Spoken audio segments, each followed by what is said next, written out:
One of these three little boxes is wrong one for your wall. And if you pick it, you can kill it in the first week without ever knowing why.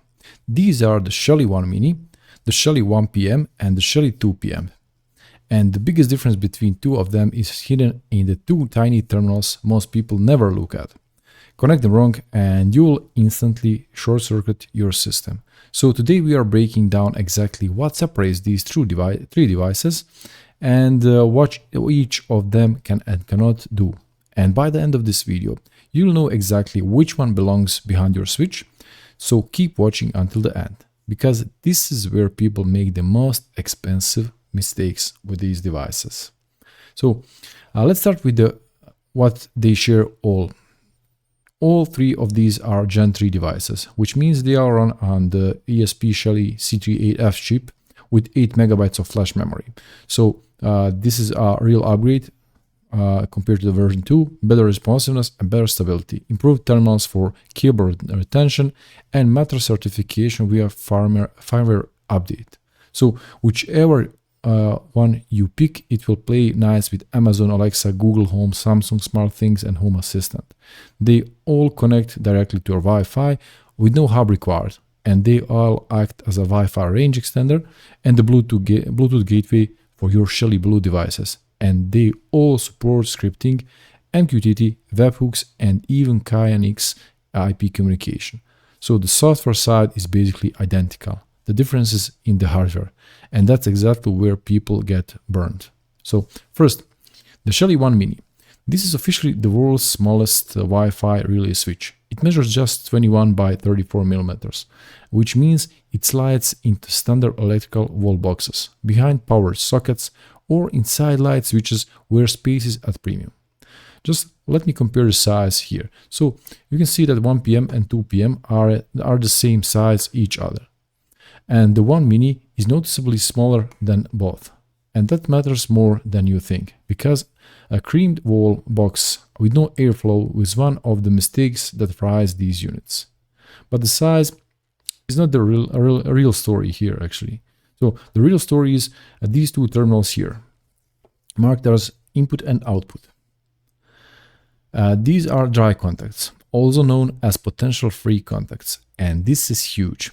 On most smart relays, the power going into the device is automatically routed to the power coming out, but the Mini acts as a completely isolated switch. So the switching circuit is completely separated from the device power. So this means you can power the Shelly with 230 volts AC mains, but use these dry contacts to switch a 12-volt garage door trigger, a low-voltage heating circuit, or a doorbell, or completely separate electrical phase altogether. So a garage door, irrigation system, contactors, this is the device for that.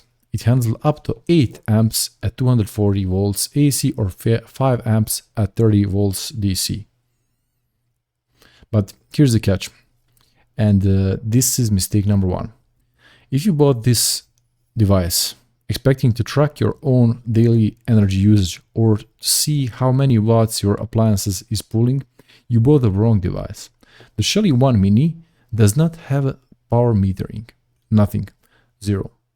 And if you need consumption tracking, you need the PM, and that literally stands for power metering. So that brings us to the Shelly 1PM. This device handles up to 16 amps at 240 volts AC, double the current of the Mini, and it measures power consumption in real time with free cloud data storage. So by installing this behind the socket, you can track the energy usage of your dishwasher, your coffee machine, your washing machine, and see exactly how much energy your appliances are wasting. And this opens up automations the 1 Mini simply cannot do. So for example, you can program the device to turn off a fan when a power consumption drops below a certain threshold. That would indicate the appliance has finished its cycle. So your washing machine can effectively tell that the laundry is done, actually. So this is a power metering trick, and it is generally useful here. But there's where people short circuit their systems. The 1PM does not have dry contacts. The power going in is the power going out.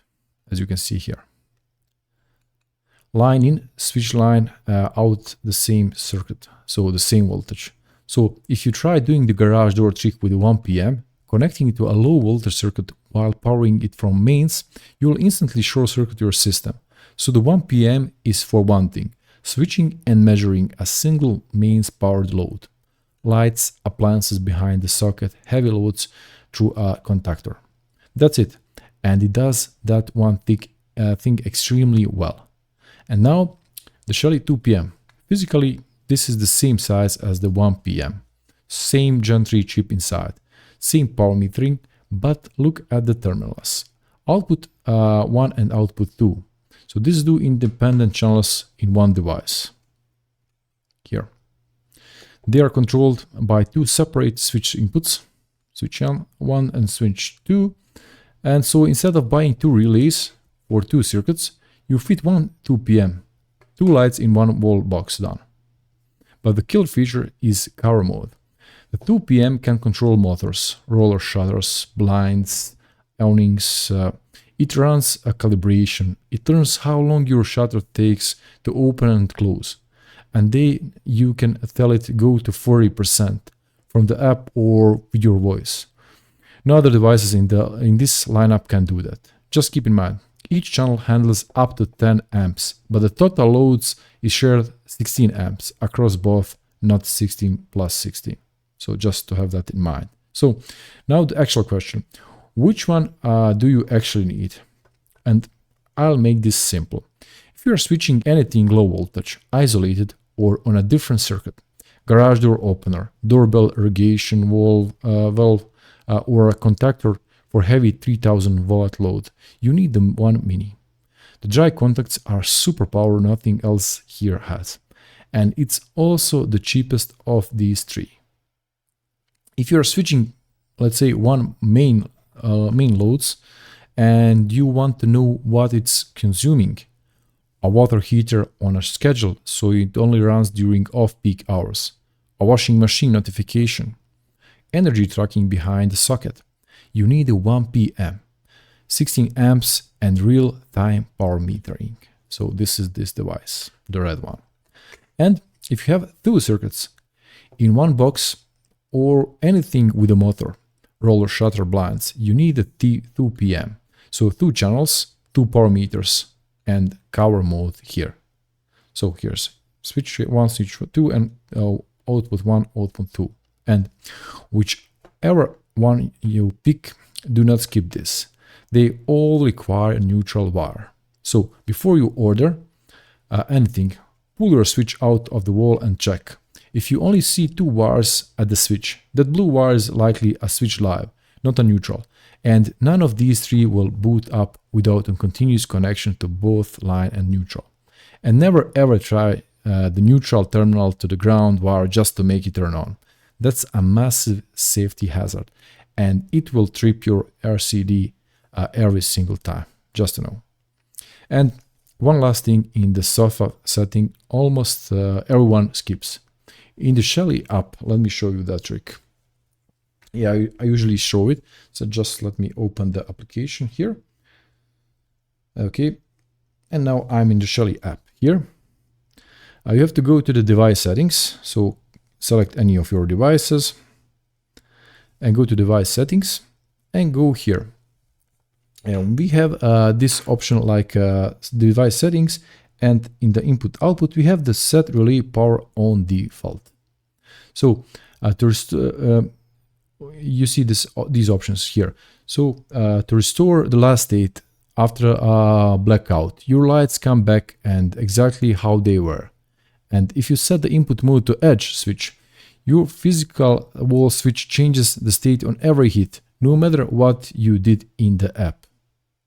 So here's the whole video in one sentence: dry contacts, power meter, and or actually motors control. Buy for the terminal, not for the price tag, and get that ring and the relay disappears into your wall for years. Get it wrong and you bought a tiny plastic paperweight. So if you found this breakdown helpful, hit the like button and subscribe for more smart home deep dives. And check out our step-by-step Shelly Mini Gen3 wiring guide on the screen right now to see every wiring diagram in detail. So what are you planning to automate first? Let me know in the comments down below. Thanks for watching and see you in the next one. Bye.